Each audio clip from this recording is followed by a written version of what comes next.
Renee Davis thought it was just another evening. A shortcut home. A group of men in uniforms. An uneasy glance. What began as cruel taunts escalated into an unthinkable act of humiliation and abuse. A powerful blast of icy water used as a weapon to pin her to the ground. When her husband Marcus, the state's first black governor, arrived to defend her, the torment grew more vicious. What those men didn't know was who they were dealing with. Their attack ignites a firestorm, captured on video by a brave bystander and shared with the world. But as Marcus and Renee seek justice, they uncover a dark conspiracy buried within the fire department, a network willing to destroy lives to protect their own. The couple must stand against enemies who will stop at nothing to silence them, even as threats escalate and powerful forces close in. Fueled by love, resilience, and a refusal to bow to hate, Renee and Marcus turn their pain into purpose. But in a world where power is a weapon, how far will they have to go to ensure justice prevails? A story of courage, corruption, and hope. Rising from the ashes is a gripping, emotional fight for truth that will leave you breathless. The evening had fallen thick and heavy, wrapping the city in shadows and fading glimmers of streetlights. Renee Davis pulled her cardigan closer as she walked briskly down the cracked pavement.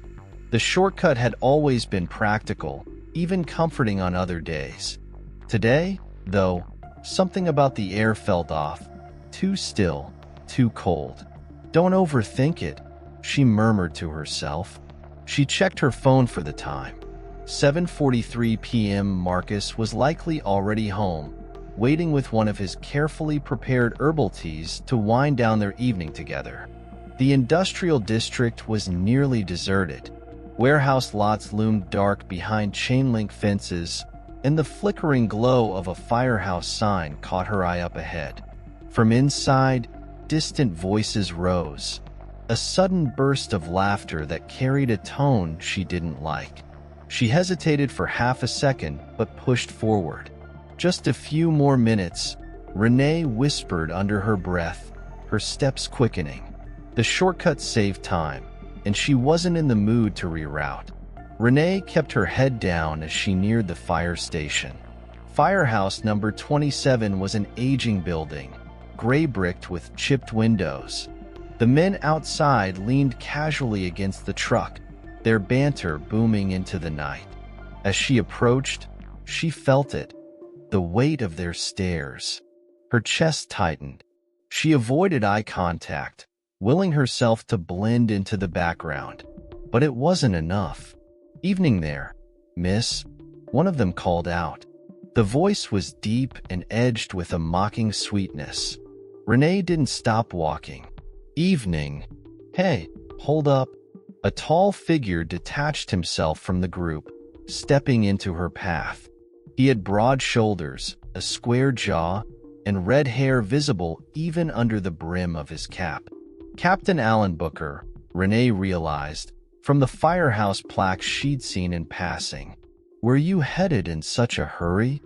Alan's voice was low but carried authority, a voice accustomed to being obeyed. "I'm on my way home," Renee said firmly, stopping just short of him. "Please, I'm in no rush to chat." Behind him, two others joined. One younger with nervous energy, the other lanky and sneering. They stood like a wall, blocking her path. "You sure you're not lost?" Alan said, his tone sharpening. "I'm not lost," Renee replied, her voice calm. "Just trying to get home. If you'll excuse me." The younger man, Elliot, smirked. "Funny place to be wandering alone. You stand out around here." Renee's polite smile vanished. She knew exactly what he meant. Her dark skin, her quiet confidence. She had walked through moments like this before. Microaggressions that hovered just on the edge of hostility.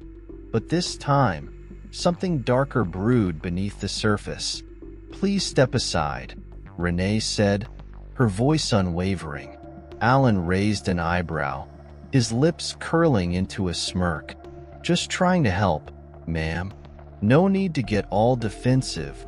I don't need your help, she shot back, her patience fraying.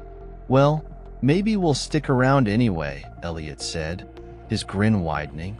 Make sure you get where you're going. Renee felt her heart race.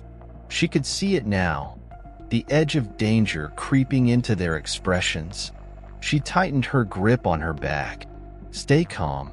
Look, I don't want any trouble, she said evenly, taking a careful step back. But Alan's eyes narrowed. He didn't move. Trouble? Alan echoed mockingly. You think we're trouble? He turned back to his friends, laughing. She thinks we're the problem here. Elliot snickered. The lanky one bent to pick up something off the ground. A fire hose, thick and heavy. Renee's stomach dropped. What are you doing? Relax, Alan said, feigning innocence as he glanced at the hose. It's just a little water. You look like you could use a rinse. Stop this. I'll call for help. And who's going to help you out here? Alan sneered. It's just us. Before she could react, a blast of icy water exploded toward her. The force hit her square in the chest, knocking her back a step. Her cardigan soaked instantly, clinging to her skin. Stop! Renee screamed, shielding herself as best as she could. The laughter grew louder. Elliot cheered, while Alan twisted the nozzle for more pressure. The blast intensified, sending her staggering. She gasped as the water pummeled her relentlessly.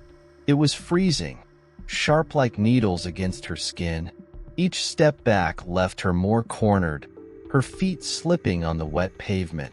She clenched her jaw, fighting to stay upright, refusing to give them the satisfaction of seeing her fall. Enough, she yelled again, but their laughter drowned her out. Renee. The shout pierced through the chaos, strong and familiar. The water stopped abruptly, and Renee staggered, breathless and dripping, as the men turned toward the voice. Marcus strode into view, his suit jacket unbuttoned, his face etched with a fury Renee rarely saw. What the hell is going on here? He demanded. Alan smirked, the hose still coiled in his hand. Who's asking? That's my wife. Marcus's voice was low and dangerous.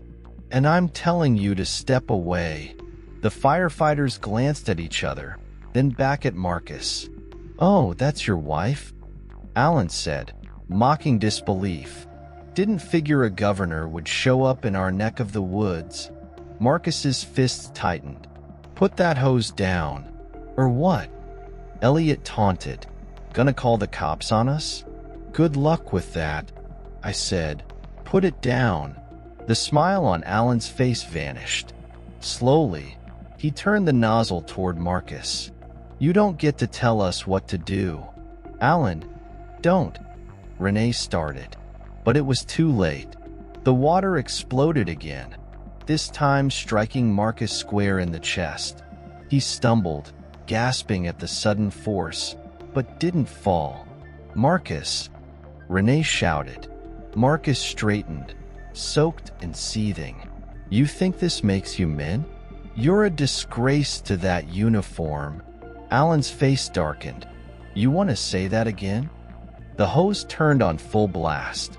The next few moments were a blur. The water came in relentless waves, striking both Marcus and Renee as they clung to each other for balance. The pavement was cold beneath their hands as they slipped and fell, their dignity washed away with every blast. Finally, the water stopped. Alan dropped the hose, laughing as he stepped back. Guess you two learned not to wander where you don't belong. Renee helped Marcus sit up, her hands trembling with fury and shock. Their eyes met. His were filled with anguish but also determination.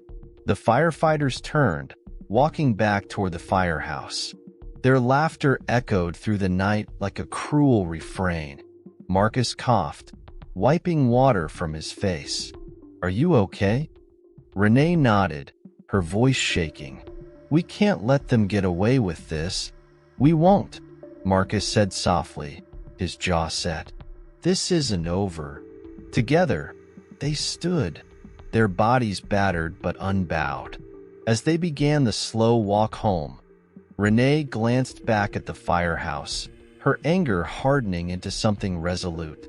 This would not be the end of their story. The walk home was long, the silence between them heavy. Each step seemed to amplify the cold seeping through their drenched clothes. Renee shivered, her cardigan hanging limp around her shoulders. Marcus kept his arms steady around her, guiding her carefully over the uneven pavement.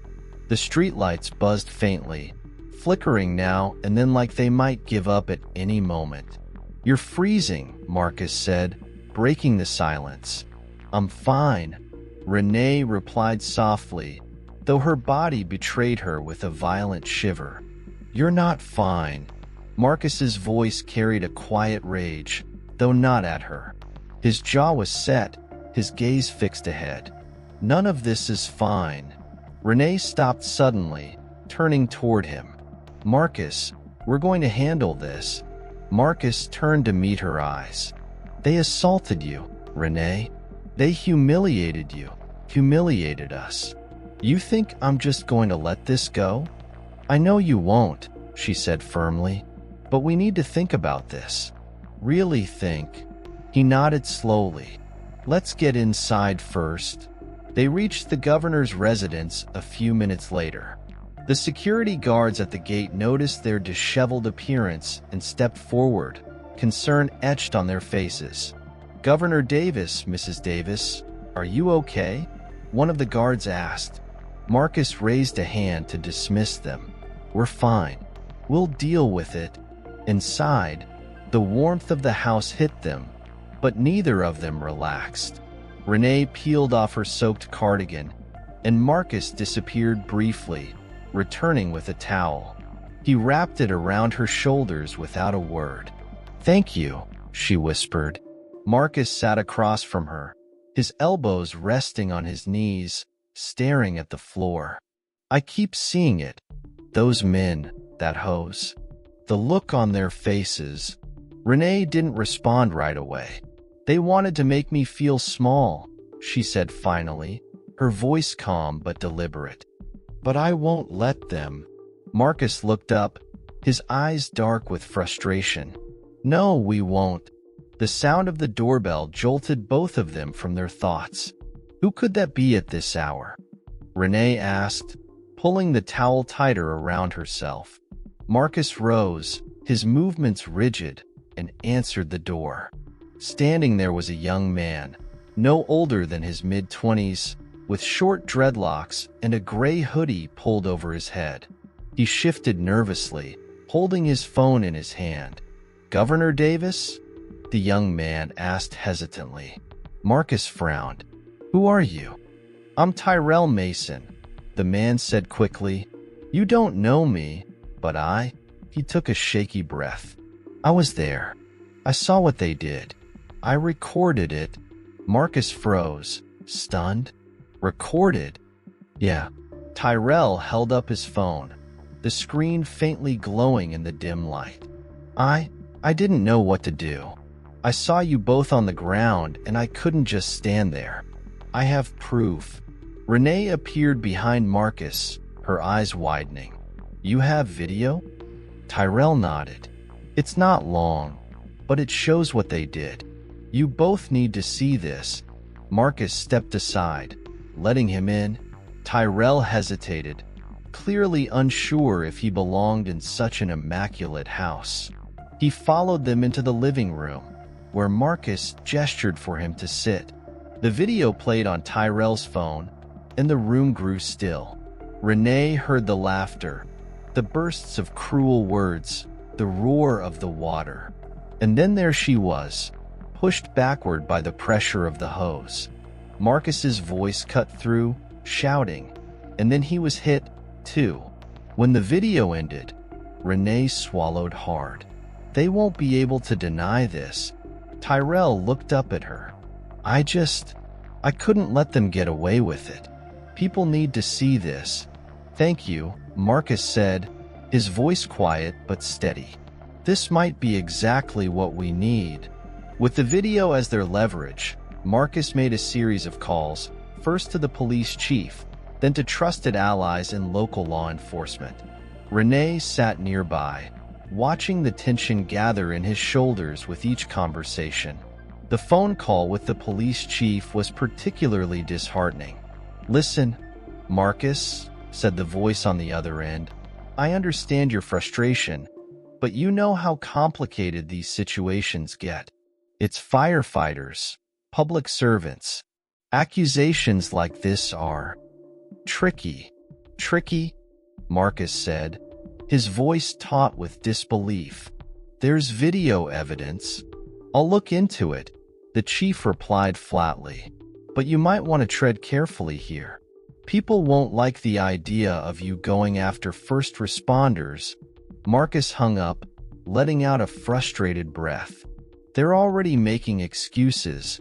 "What did he say?" Renee asked, though she could guess. "That it's complicated." Marcus paced the room, his fists clenching. "It's not complicated. Those men broke the law." Renee stood and stepped toward him. "Marcus, we'll figure it out. We have the video. Tyrell was brave enough to bring this to us. It's going to mean something." Marcus met her gaze, his shoulders dropping slightly. "It has to." The hours passed slowly, the house quiet except for the occasional hum of traffic outside. Renee and Marcus sat across from each other at the dining table. The weight of what they'd seen, what they'd felt, hung between them. "We need to show the video," Renee said finally. Marcus looked up sharply. "Are you sure?" She nodded. "We've already tried to go through the right channels, and look where it got us. If we release the video, people will see the truth. They'll have to. But what about the risks?" Marcus asked. "They'll come after us for this. You know how these people are. They'll try to twist it, discredit us. They already attacked us," Renee replied, her voice steady. "If we stay silent, they win." Marcus leaned back, his brow furrowed. "It's going to get ugly, Renee." "I know," she said softly, "but we can't be the only ones who've experienced this. If we don't stand up now, how many others will they humiliate? How many others will they silence?" Marcus stared at her for a long moment before nodding. "You're right." He reached for her hand across the table. "We'll do it together." The following day, Tyrell uploaded the video, tagging local news outlets and civil rights groups. Marcus and Renee braced themselves for the storm, but nothing could have prepared them for how quickly it hit. Within hours, the video was everywhere. News anchors dissected every second of the footage, replaying the humiliating spray of the hose over and over. Social media exploded with outrage. Hashtags like #JusticeForRenee and #HoldThemAccountable began trending. Renee scrolled through the reactions, her hands trembling. "Marcus," she said, turning the phone toward him. "People are standing up for us. Look." He sat beside her, reading through posts of support and anger. "I can't believe this happened to our governor and his wife. Those men need to pay. How many times does this have to happen before something changes? Fire them all. No excuses." But with the support came something darker. Anonymous messages began flooding Marcus's email. Renee's phone buzzed with notifications, some of them filled with threats, others defending the firefighters. Marcus turned off his phone and looked at Renee. "We're going to need security." Renee set her phone down carefully. "We knew this wouldn't be easy." "No," Marcus agreed, "but we're not backing down." As the sun set outside, Renee looked at her husband, a steady resolve hardening in her chest. The fight was only beginning, and they would face it together. The phone wouldn't stop ringing. Inside the governor's residence, Renee sat at the kitchen table, staring at her phone as notifications piled up. News outlets, social media mentions, and messages from people she didn't recognize. Marcus paced nearby, his voice steady but clipped as he spoke into his phone.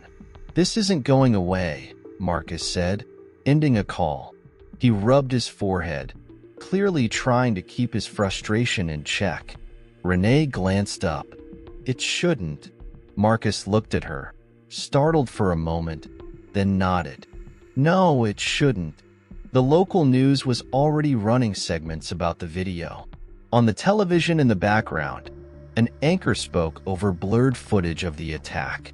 Governor Marcus Davis and his wife Renee Davis were the victims of an alleged assault by members of Firehouse Number 27. The shocking footage, captured by a bystander, has sparked outrage. Marcus grabbed the remote and muted the TV. They're framing it like it's just another story. An incident. That's all it is to them. Renee's phone buzzed again. A text from an unknown number read, "Drop this. You don't know what you're starting." She stared at the words for a moment before sliding the phone across the table to Marcus. He read it, his jaw clenching. They're trying to scare us. It's working, Renee admitted, her voice low. But we can't back down, Marcus. We can't let them win. Marcus sighed and sat beside her. We won't, he said firmly. But it's going to get harder before it gets easier. You know that, right? Renee nodded. I know. Hours later, Marcus and Renee stood outside the fire department headquarters, their presence drawing curious glances from employees and passers-by. A few reporters had already shown up, microphones and cameras ready, buzzing about the governor's surprise visit. Inside, Chief Hawkins, a gruff man in his 50s with a hardened face, waited for them. I assume you're here about the video, Chief Hawkins said, leaning back in his chair, his tone almost dismissive. You assume correctly, Marcus replied, his voice cold but calm. My wife and I were assaulted by members of your firehouse. I want names. I want accountability. The chief frowned. Governor, this is a delicate situation. Delicate? Marcus snapped, his fists clenching at his sides. There's nothing delicate about what happened to my wife. To me. You've seen the video. Hawkins cleared his throat uncomfortably. I have, but I need to remind you, Governor, that these are hard-working men, good men, who serve this community. We can't go throwing accusations without proper investigation. Hard-working men? Renee's voice broke through, calm but cutting. Is that what you call it? Intimidation, violence, humiliation? Because that's what they did. And you're defending them? I'm not defending anyone, Hawkins said quickly. But you have to understand. No, Marcus interrupted, his voice low but commanding. You have to understand. If your department doesn't take action, we'll make sure the public knows you're complicit in this. Hawkins's face turned a shade darker. Are you threatening me, Governor? Marcus met his gaze steadily. I'm stating a fact. The chief said nothing as Marcus and Renee turned and walked out, reporters eagerly crowding them the moment they stepped outside. What did the fire department say, Governor? A reporter shouted. Marcus stopped on the steps, his voice loud and clear. They refused to act. But let me be perfectly clear. We will not let this go unanswered.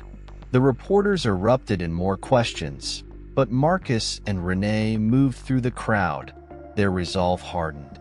By the next evening, the downtown park was alive with people.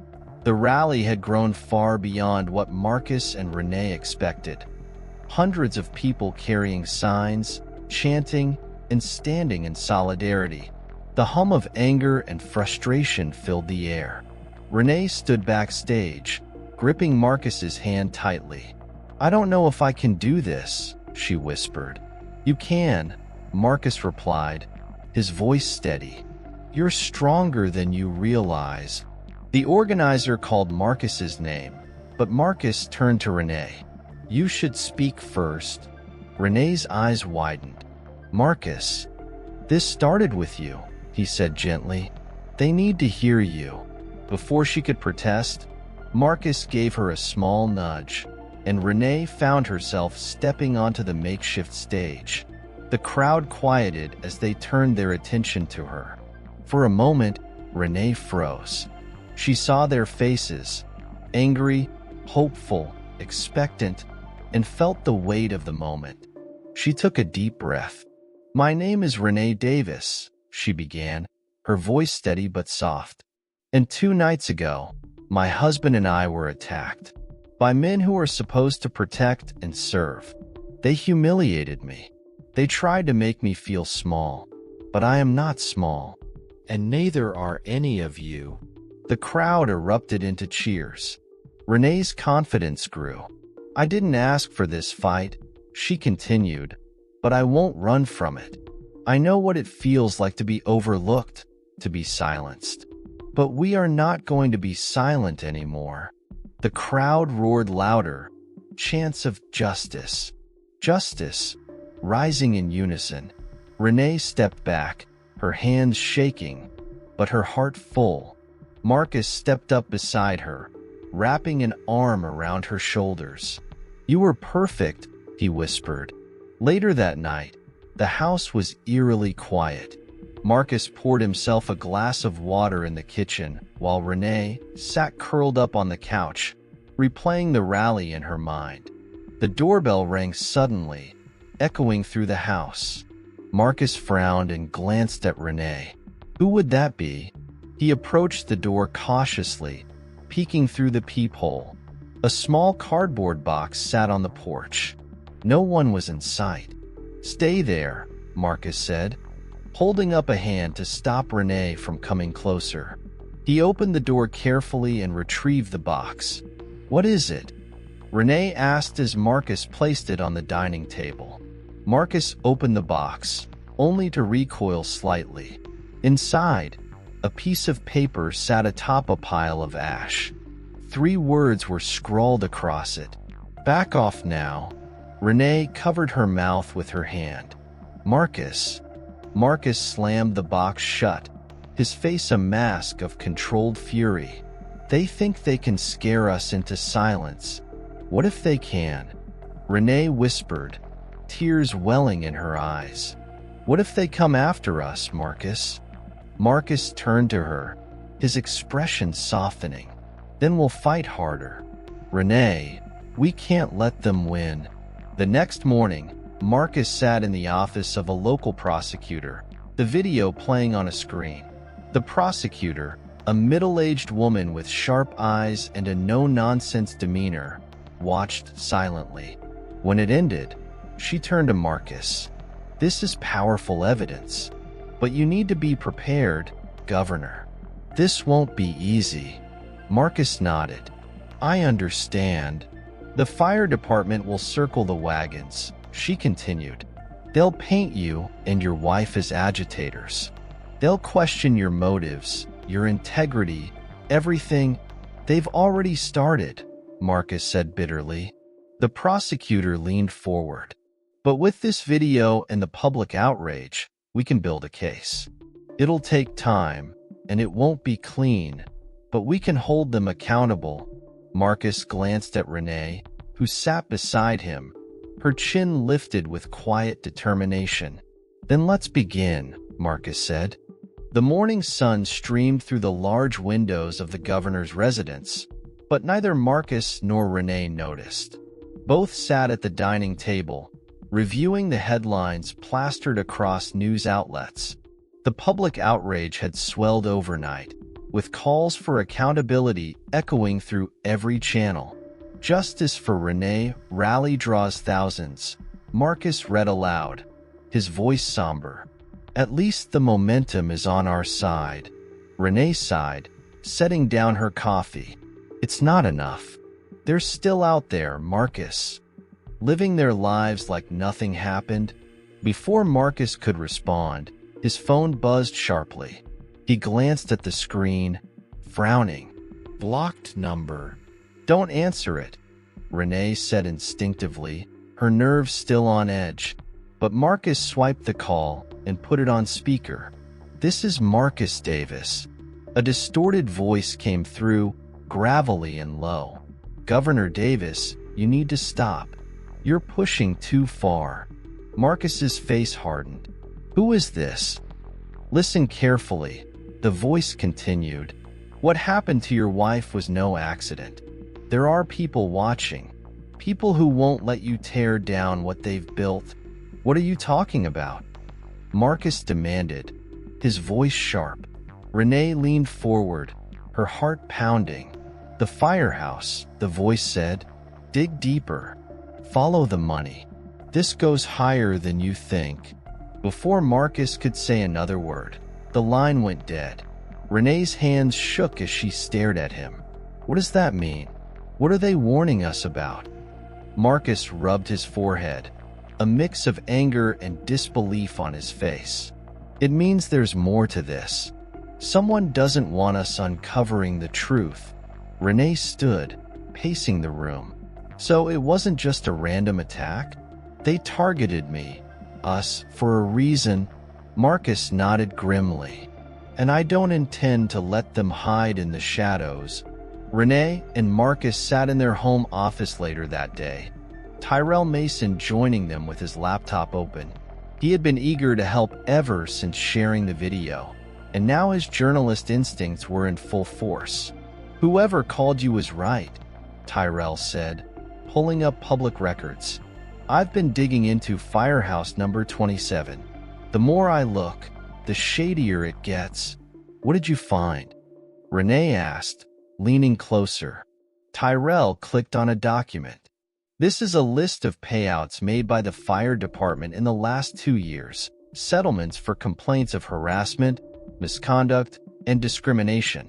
Most of these never made it to court. Marcus frowned as he scanned the figures. These numbers are outrageous. And guess what? Tyrell continued. Half of them involve incidents connected to Firehouse number 27, the same station that attacked you. Renee's stomach turned. So this isn't new. No, Tyrell said, shaking his head. And there's more. He pulled up another file. A big chunk of funding for the fire department comes from private donations. Large sums from construction companies and certain political players. Marcus's brow furrowed. Political players? Tyrell nodded. Alan Booker, the fire captain. He's been seen at fundraisers for one of your opponents, Senator Mitchell Crane. Renee froze. Wait, are you saying this could be political? Tyrell shrugged. I don't think it's a coincidence that a firehouse with a history of abuse suddenly attacks you, Marcus. Someone's pulling strings. Marcus sat back, his jaw tight. Mitchell Crane has been against me from the start. If he's using this firehouse to undermine my leadership, Renee cut in, her voice rising with anger. He put me through that nightmare to send you a message. Tyrell looked between them, his expression cautious. If we want to prove this, we'll need more than just records. We need someone from inside. Marcus nodded slowly. Then we find someone who's willing to talk. The next afternoon, Renee and Tyrell drove across town to meet a potential source, one of the younger firefighters Tyrell had tracked down.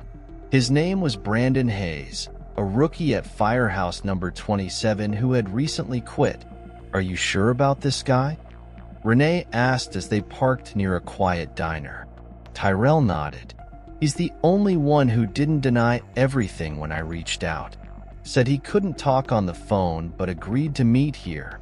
Renee glanced around uneasily as they entered the diner. It was nearly empty, the hum of a ceiling fan the only sound as they slid into a booth.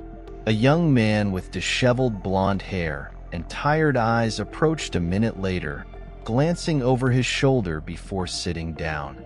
Brandon? Tyrell asked. Yeah, he muttered, fidgeting with his hands. You're the journalist, right? And you're her? Renee offered a small nod. Renee Davis. Brandon's gaze dropped to the table. I'm sorry for what happened to you, ma'am. I didn't agree with it. You were there that night? Renee pressed gently. Brandon hesitated, his voice dropping. I saw enough. Booker, He controls everything in that station. The others follow his lead because they're afraid. I didn't sign up to be part of that.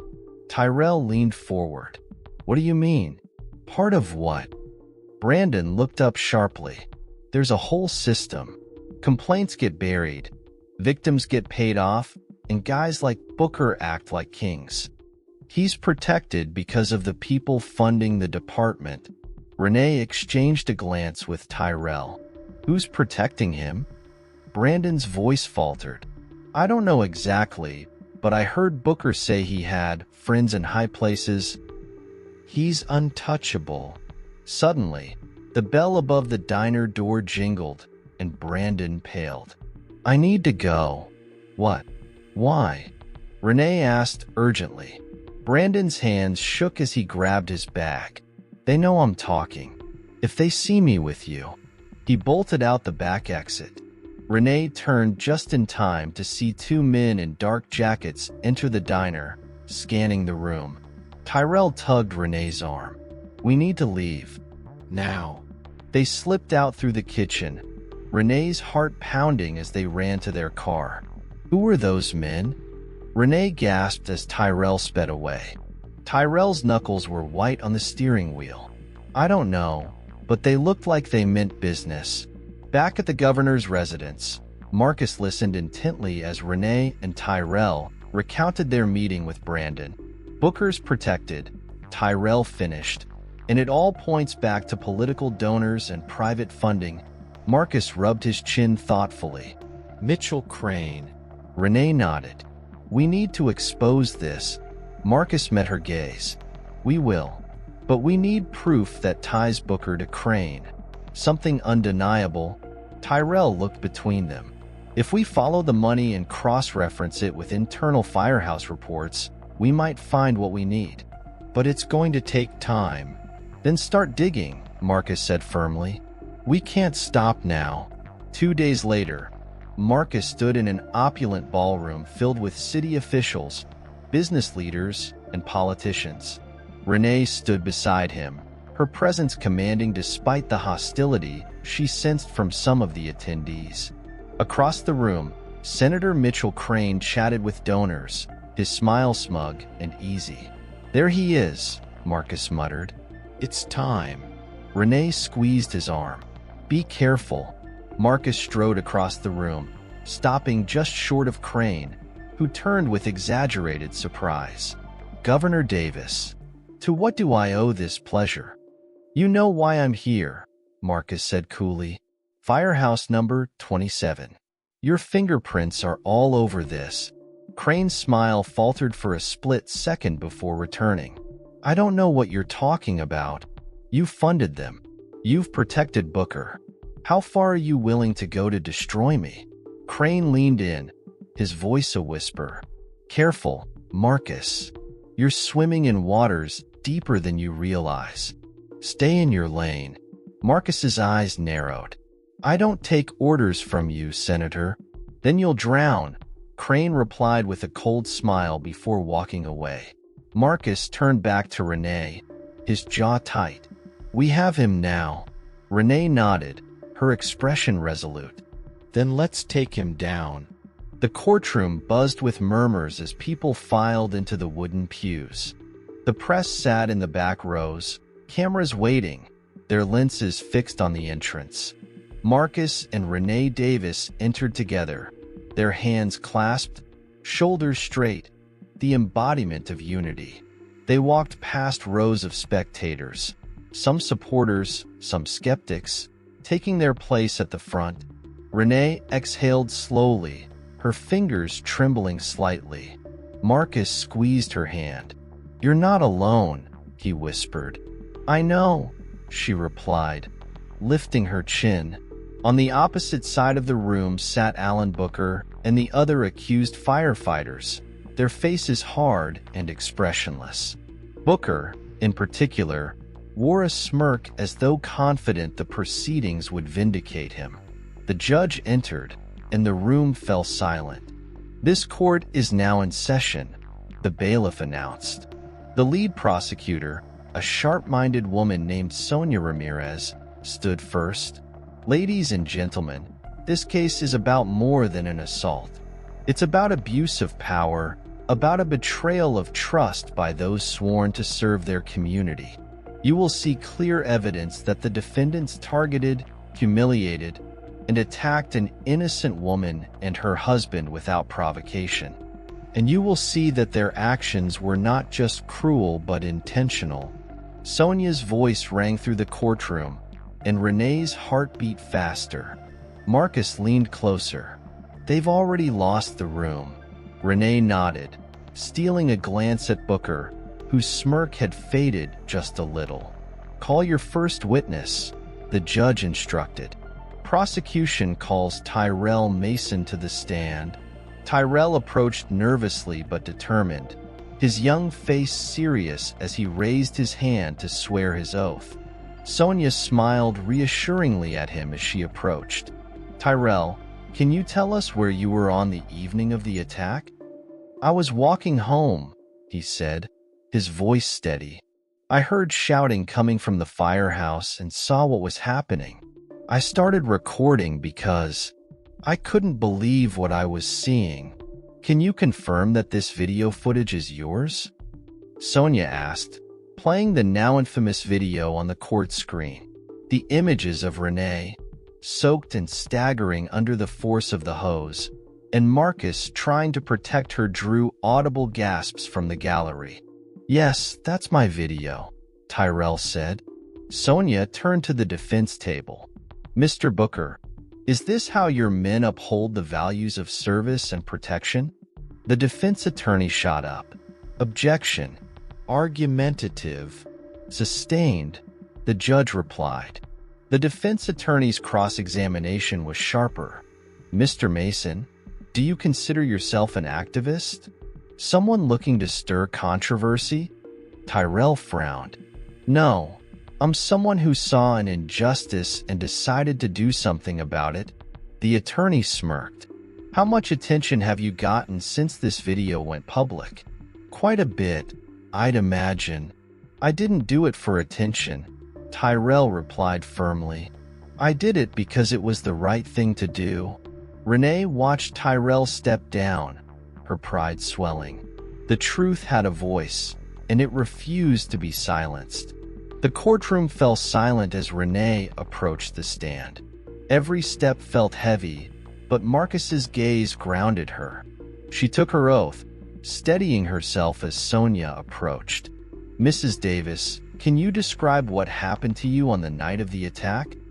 Renee inhaled deeply, her voice clear and unwavering. "I was walking home. I'd taken that path before without any issue. But that night, a group of firefighters stopped me. At first, it was taunts, mockery. I tried to leave, but they wouldn't let me. And then, they attacked me," Renee said simply. "They turned the fire hose on me like I was nothing. They laughed as I fell.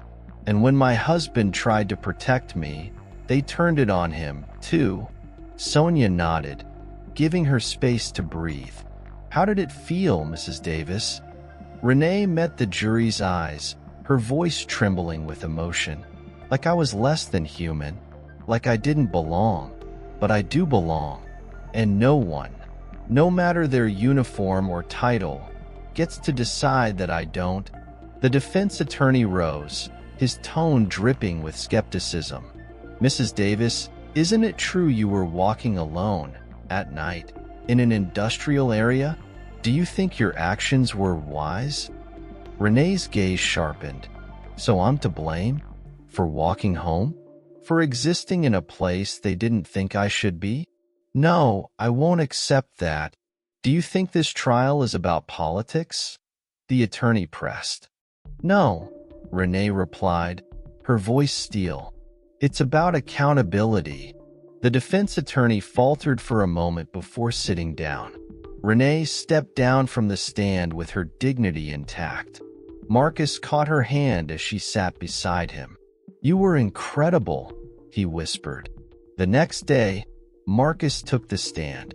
His voice was calm, but it carried the weight of every injustice that had brought them to this moment. I'm not here today as a governor, he began, but as a man who stood helpless while his wife was attacked. The people who did this are supposed to be protectors, firefighters who serve their community. Instead, they used their power to humiliate us. He paused, letting the room sit in silence before continuing. This isn't just about my wife and me. It's about every person who has ever been told they don't belong. Every person who has been dismissed, dehumanized, or silenced. Those men didn't just attack us. They attacked the values we all claim to uphold. The defense attorney's cross-examination was perfunctory. He tried to paint Marcus as someone using the attack for political gain. But Marcus dismantled the argument with grace. I didn't choose this fight, Marcus said, but I will see it through. The courtroom was packed when the jury returned. Renee and Marcus sat together, hands clasped so tightly their knuckles turned white. The judge called for silence. On the charge of assault, we find the defendants guilty. The room erupted into murmurs. Renee closed her eyes, exhaling in relief. Marcus squeezed her hand, his expression unreadable but resolute. The judge continued, outlining the convictions. The firefighters would face prison time and a dishonorable discharge from their roles. Booker glared at Marcus across the room, but Marcus met his gaze without flinching. Justice had been served. Outside the courthouse, the press swarmed. Marcus raised his hand, quieting the crowd. This verdict is a step forward, he said, but this fight isn't over. Accountability must become the norm, not the exception. We owe it to every person who has ever been failed by the system. Renee stepped beside him, lifting her voice. We chose to stand up, and so can you. Change happens when we refuse to stay silent. The crowd erupted into cheers. Supporters held up signs, chanting justice over and over. As Marcus and Renee turned to leave, she looked at him and smiled faintly. We did it. Marcus nodded, his expression softening. And we're just getting started. The echoes of celebration following the verdict hadn't completely died down, but Marcus and Renee Davis knew the work was far from over. The court's decision was only the first step. Accountability wasn't enough. Real change had to follow. Standing in the chambers of City Hall, Marcus spoke to a small gathering of city officials, community leaders, and representatives of the fire department. Renee sat beside him, her presence unwavering and reassuring. This isn't about punishment, Marcus began, his deep voice resonating through the room. It's about transformation. We need to ensure that the institutions we trust, fire departments, police departments, schools, are held to the highest standards of accountability. There were murmurs among the officials, some nodding in agreement, others shifting uncomfortably in their seats. Marcus turned toward the fire department leadership present in the room. You've seen the damage that unchecked power can cause. Men like Alan Booker were allowed to thrive because no one was watching. That ends now. One of the officials, a middle-aged fire commissioner with gray hair, leaned forward. Governor Davis, reforms are a tall order. This kind of change takes time. Renee stood, cutting in before Marcus could respond. Then we'd better get started. The commissioner glanced at her, startled by her interruption. Renee held his gaze firmly. Time isn't an excuse to delay progress. People trusted your department, and that trust was broken. If you want to regain it, you need to take action now. Marcus nodded in support. We propose mandatory sensitivity training for all firefighters, an independent oversight committee to investigate misconduct, and stricter hiring procedures. The culture that enabled this can't survive another day. Renee scanned the room, her voice softening but carrying no less power. Change doesn't happen by accident. It happens when we decide we can't look the other way anymore. The room fell silent as her words settled. Days later, Renee and Marcus stood in the bright, bustling community center. Posters lined the walls with slogans like "Justice through Unity" and "Your Voice Matters." The room hummed with energy as citizens of all ages filled the chairs and lined up at the coffee tables. Renee smiled as she spoke to a group of young women gathered around her. It's about finding your voice. Don't let anyone tell you your story doesn't matter. One of the women, a teenager named Kayla, hesitated before speaking. Mrs. Davis, what if people don't listen? Renee reached for Kayla's hand. They will. And if they don't, you speak louder. The truth doesn't disappear just because people ignore it. You hold on to it. You fight for it. Kayla nodded, her face lighting up with a small, determined smile. Across the room, Marcus led a town hall-style discussion. Community members shared their frustrations, fears, and ideas. Marcus listened carefully, writing down suggestions and promising follow-ups. An older man raised his hand. Governor Davis, I've lived in this neighborhood for 40 years, and I've seen a lot of promises. How do we know this time will be different? Marcus met the man's eyes. Because we're not doing this alone. This isn't just my fight. It's yours. It's Renee's. It's all of ours. Change only works when we hold each other accountable. Renee joined Marcus on the stage as the room applauded. We're building something together, she said to the crowd. We're creating a future where no one has to feel what I felt that night. A future where power serves people, not the other way around. The crowd erupted into cheers, voices joining together in a chorus of hope. Months later, Marcus and Renee stood in front of Firehouse number 27. The gray-bricked building still loomed over the industrial district, but it looked different now. The air outside felt lighter, less oppressive. The firehouse had undergone a complete overhaul. Toxic leaders had been removed, and a new captain, a woman named Camille Lewis, had taken charge. Marcus and Renee had worked closely with her to ensure the department's culture began to change from the ground up. Camille greeted them warmly as they stepped inside. Governor Davis, Mrs. Davis, it's an honor to have you here. Thank you, Captain, Marcus replied, shaking her hand. Renee glanced around the firehouse. It was still functional, still gritty, but it felt respectful. The firefighters they passed nodded politely. A mural near the entrance caught her eye, a painting of diverse firefighters working together under a banner that read, Honor, Service, Integrity. You've done a lot in a short time, Renee said. It wasn't easy, Camille admitted, but your story forced us to take a long look at ourselves. We still have work to do, but we're committed to it. Renee's gaze softened. That's all we can ask. As they stepped back outside, Marcus turned to her. This is what change looks like. Renee nodded. One step at a time.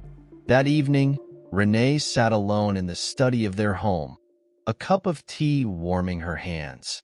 The room was quiet, lit only by the soft glow of a lamp.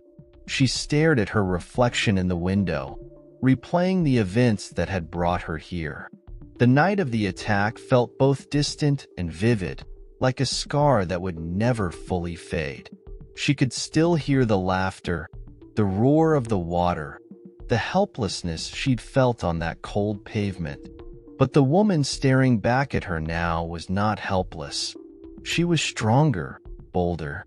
The pain they had endured had become a purpose, one that could not be ignored. Marcus entered the room quietly, sitting beside her. You okay? Renee smiled faintly. I'm just thinking. About what? How far we've come, she said softly, and how far we still have to go. Marcus reached for her hand. his thumb tracing soft circles over her skin. "You've been incredible, Renee. I don't think I could have done this without you." She looked at him, her eyes shining. "And I wouldn't have had the strength without you." Marcus nodded. "We're in this together. Always." She leaned her head on his shoulder, feeling the warmth of his presence. "We turned something ugly into something meaningful. And we're just getting started," he added. A crowd had gathered in the park under a crisp blue sky. Children laughed in the distance, the sounds of music and conversation filling the air. At the center of it all stood a gleaming new memorial, a bronze sculpture depicting two hands reaching upward, clasped together, symbolizing unity and resilience. Marcus stood at the podium, Renee beside him. "This memorial is for everyone who has ever been silenced," Marcus said, his voice carrying across the crowd. "It's a reminder that our dignity is not theirs to take." Renee stepped forward, her voice clear and unwavering. "When we stood against injustice, we didn't do it alone.